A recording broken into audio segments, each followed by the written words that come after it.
Today on Monkey Life, vet Thazar is called in to examine squirrel monkeys Azzi and Charlie. And there's devastating news for their carers. Ay, ay, ay. I wonder if it's all the same cancer that is spread. Come inside then, Stumpies! A spoonful of peanut butter helps the medicine go down for elderly Stumpy Sam. Well done, Sam. And it's a scramble for ice lollies in the orang-utan nursery. But Oisin's got it licked.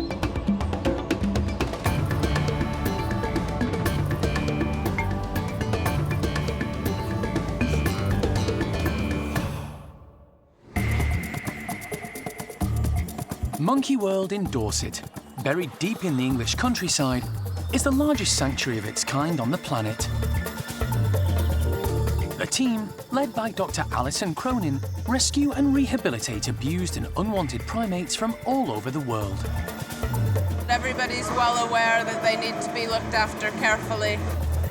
The park provides a home for more than 260 monkeys and apes from 24 different species.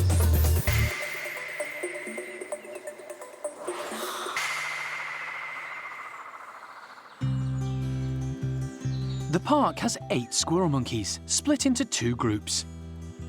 3, who arrived together from Somerset just last year, form one group, and the other, more established troop has 5 members, including Nueve, who recently arrived from Chessington Zoo. 2 of the larger group, Azzi and Charlie, both rescued from the pet trade, have had some health issues in recent weeks. Local vet Thazar Sastre has been called in to take a look. Azzi is first to arrive at the park's hospital. She's been having on-off breathing problems for a little while now. She's had various courses of medication, but we haven't found anything that works yet. So plan is to get an actual idea of exactly what's going on, and so we can get the right treatment for her. Azzi is thought to be about 15 years old. She's not a youngster, but should still have plenty of years ahead of her. Right, let's do a quick examination. Once the anaesthetic has taken effect, Thazar can take a good look at her. And straight away he finds a problem. Ay, ay, ay. Well, unfortunately, there's some badness here. It's got a massive mass here, do you see? And another one there. Let's turn around towards me. This one is external, actually. Oh, yeah. That one is in the skin. There are 2 large masses inside Azzi's abdomen, and one on the outside. I wonder if it's all the same cancer that is spread. It's not looking good. Let me have a look at the throat first, very quickly, and then we take a couple of x-rays and we make a decision. Because staff have reported breathing problems, Thazar wants to quickly check her airways.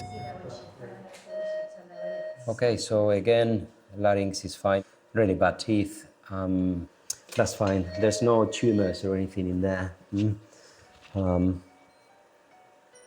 Right, let's take a couple of x-rays of the chest. As well as x-rays of her chest and abdomen, Thazar will perform an ultrasound. And if somebody could switch off the lights, that would be lovely. I'll have a quick look in there.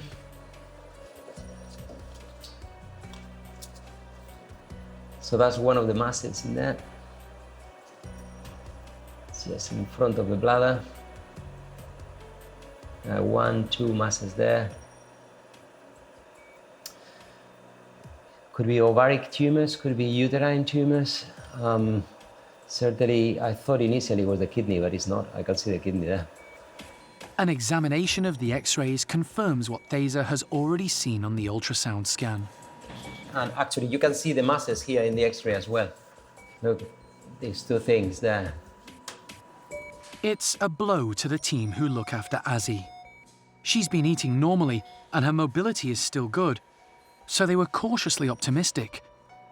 But before deciding on any drastic course of action, Thazar wants to make sure exactly what he's dealing with. I'm gonna sample all of them, and hopefully we will have some answers on what is that. If it's worth to operate or not. he takes a number of samples from each lump to be sent off for analysis. Hopefully we will have a diagnosis with that on what's going on and if it is worth to take to open her up. Otherwise it's healthy, yes.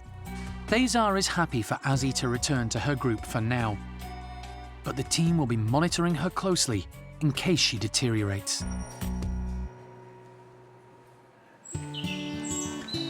Looking after the physical and mental health of all the primates in their care is a challenge for the park's team.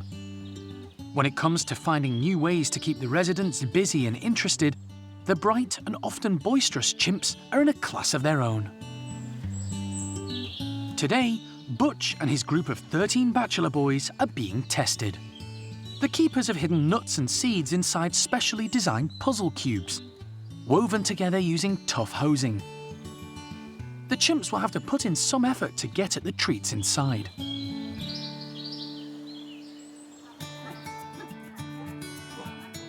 Buxom leads the group out, followed closely by Sammy, Paco and Jimmy.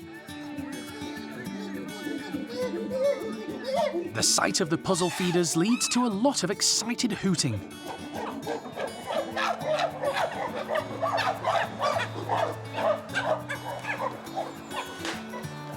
Jester is first to try and crack the puzzle. A little more finesse might be in order. His half-brother Buxom tries to grab as many as he can. The pair have always been near the top of this group as the henchmen for leader Butch. But over the last few years, alliances and positions have been evolving. Butch is still respected by everyone.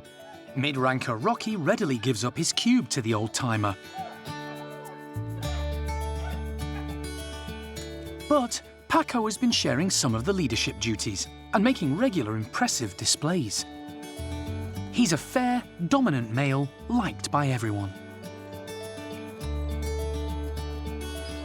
The team have put out enough puzzle feeders for everyone to get involved, even the low-rankers. Having surrendered his to Butch, Rocky manages to find another. Gypsy takes a laid-back approach, using his long fingers to try and prise out the seeds. Seamus, the youngest and smallest in the group, has snaffled 2 cubes. As a low ranker, he'll need to work fast to reach the nuts inside before anyone else robs him of the prize. Jester and Paco work side by side, using the shake-it-out method. They're a bit bewildered by their lack of success. Some of the others, like Freddie and Sammy, are content to forage for carrots put out as a scatter feed to ensure no one goes hungry. This morning's activity demonstrates the group's less rowdy approach to life these days. Not so much the unruly bachelors of past years, more mature friends, aging together.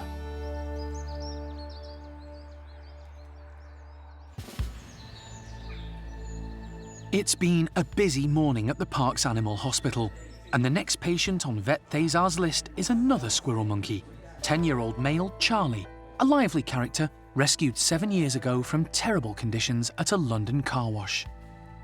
As with Azzi, the primate care team have noticed he's been a bit under the weather, although still active and eating well.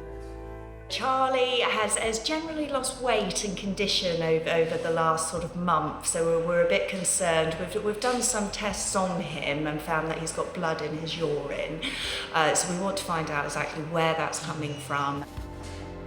Once Charlie is anaesthetised, Thezar can give him a thorough examination. And immediately, he's concerned. Can anybody prepare the scales for us? Definitely, the body condition is not good at all. Charlie has become quite thin. Sorry, it's a bit cold. Yeah, 980. 980. He's lost more, yeah? Okay. Yeah, he looks really, really skinny, this boy, yeah, to be fair. Almost cachectic. And he's eating well, you said? His weight has been dropping off, despite his healthy appetite. Feels a bit knobbly there. Right. Okay, let's do an ultrasound scan, yeah? We can have a look at things. Thazar hopes an ultrasound scan may shed some light on Charlie's condition. It's really, really, really bad news. The ultrasound confirms Thazar's suspicions. Well, I'm looking at the liver, and it's full of masses. There's also some fluid around the heart. It's got a pericardial effusion. Wherever I'm looking, there's badness. It's all lumps everywhere, little lumps everywhere. That's the lung, by the way, floating on liquid, right? And that's the heart in there with liquid all around it. Yeah, this doesn't look good to me. I'm sorry. I would actually call it a day with this one, to be fair. It's terrible news. Charlie has a number of lumps in and around his major organs, particularly the liver. Let's take a couple of x-rays quickly, and then we make decisions with this one. An X-ray confirms what Thazar already knows. We found multiple masses in his liver, loads of them. We saw them with the ultrasound scan. Also, I think there's something not right with the bladder area, could be prostate, with lumps as well. Most likely, this animal is just, it's got cancer. I don't know which one is going to be primary. If it's prostate, it's liver, whatever it is, it's causing several organs to fail. I'm afraid I don't know where is the primary, but he's got a primary cancer somewhere with loads of secondaries everywhere. So I'm afraid I'm gonna need to put down this one. Yeah. There's nothing Thazar or the team can do. The only humane option is to put Charlie to sleep to save him from pain and suffering.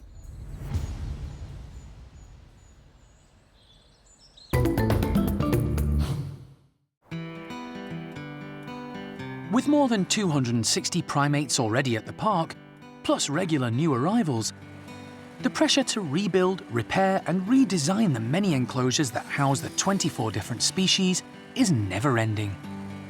The most recent space to be revamped is the outdoor enclosure, which is home to Franco's group of 15 capuchins.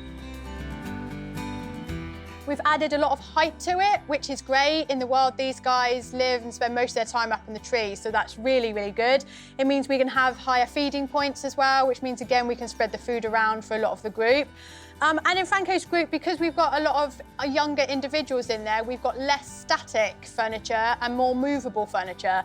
So more hosing, we've got some ship ladder in there. We've also got some hanging branches and some swings as well, just to get them using all those muscles that they wouldn't normally do. And if you compare that to one of the groups such as Sunny's, that's got a lot more elderly individuals in, or animals that haven't got the best mobility, we've had to design it in a very different way. So it's really great that we can design it specifically for the animals that are going to use it. Although they've had access to Winslow's enclosure next door, the group haven't been in their own for more than 2 months, so they should be excited to explore the new design. With no hesitation, they head out. William checks out the hoses, while Fabian tackles the new ladders, making them look easy.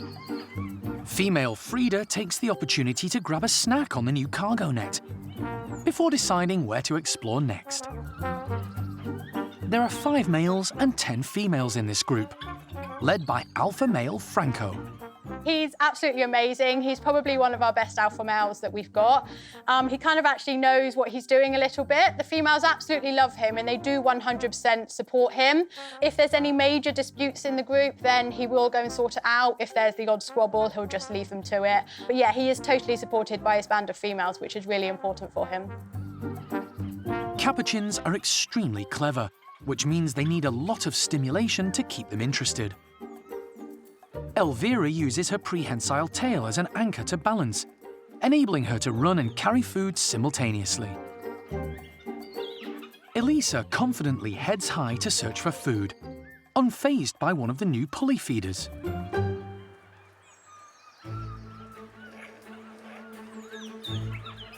But it's Franco's second-in-command, Fabian, who makes it all look too easy. Mission Impossible style. He's the most confident male in the group, but not so popular with the ladies, who favour leader Franco. Perhaps he hopes showing off his climbing skills, with a touch of abseiling thrown in, might capture the girls' attention. But at least his prowess is appreciated by the care team. Fabian is often talked about in this group. He is quite a character, but unfortunately he hasn't quite made it to the top because the females don't like him. He's quite annoying. He's not really a very nice male in terms of getting on with other animals in the group, and it's really important that you have the backup of the females in the group. But Fabian's just got that character where he wants to be top dog, and so when he's confident, he's going to try and keep pushing. But hopefully, you know, the group's fairly settled, and with Franco in command, they're doing okay at the moment.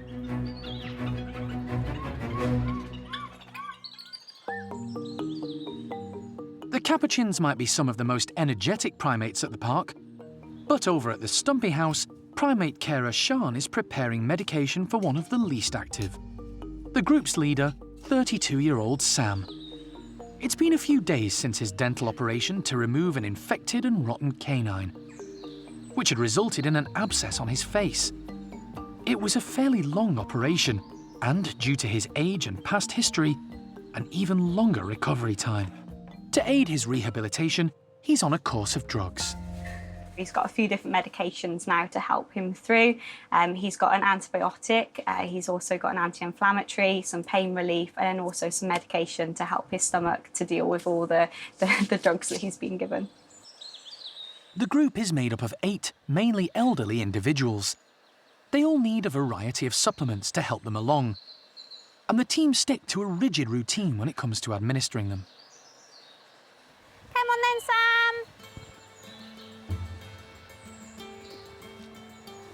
Sam. Good boy. Sam's first drug, to settle his stomach ready for the main batch, is disguised in strawberry jam. Well done, Sam. He took that really, really well. So hopefully this will just help his stomach before we give him the other medication later on. 20 minutes later, Come inside then, Stumpies. Sean summons him for the rest of his medication. Come on then, Sam. Good boy.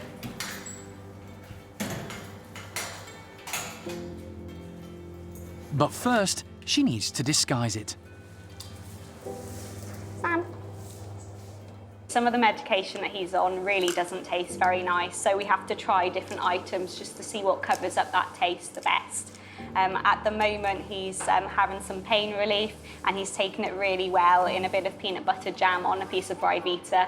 So that's one for the books to keep a record of.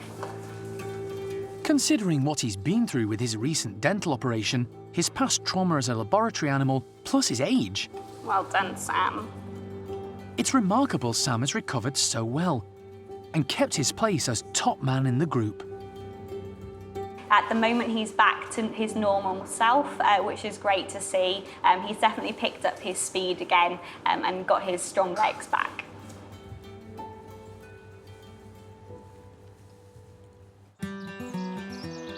One corner of the park where the majority of the residents need little encouragement to keep active is the orang-utan nursery. Here, life is just one long play session. The group is made up of 5 youngsters, overseen by matriarch Oisin. She was rescued from the pet trade in South Africa in 2010, and, while content to watch the youngsters have fun, is only energetic when there's food involved. The two teenage boys, Jin and Sylvester, constantly play together. And the three little ones, Bulu Mata, Rika, and Mimi, get along famously.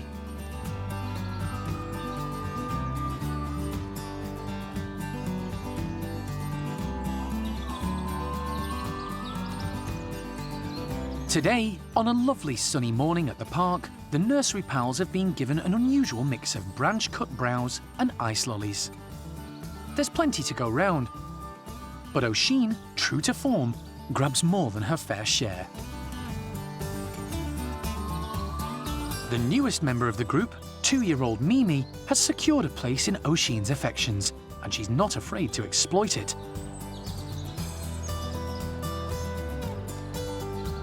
Purloining an ice lolly right out from under her nose.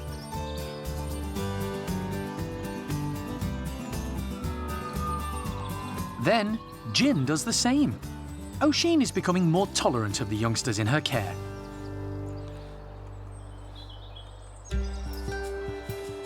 Sylvester and Jin have known each other since they were 3 years old, and have been great buddies ever since. Jin was born at the park, but Sylvester was rehomed as an 11-month-old orphan from a zoo in northern Spain. His mum had refused to feed him, so he was hand-reared by keepers until arrangements were made to move him to the orangutan creche at Monkey World. Look who are you? Hello, are you there? He's come a long way since then, but soon things may need to change. The two teenagers are at that awkward stage where their hormones and bodies are heading into adulthood. And in orangutan society, adult males don't mix. The primate care team will need to make plans for their future. But for now, the two boys are enjoying their close friendship and life in the nursery. It's a fun and relaxed space where youngsters can learn the skills they'll need to live and thrive in an adult group. But for the babies of the group, like Mimi, sometimes even that can be too much. All she really wants is a cuddle from her adoptive mum.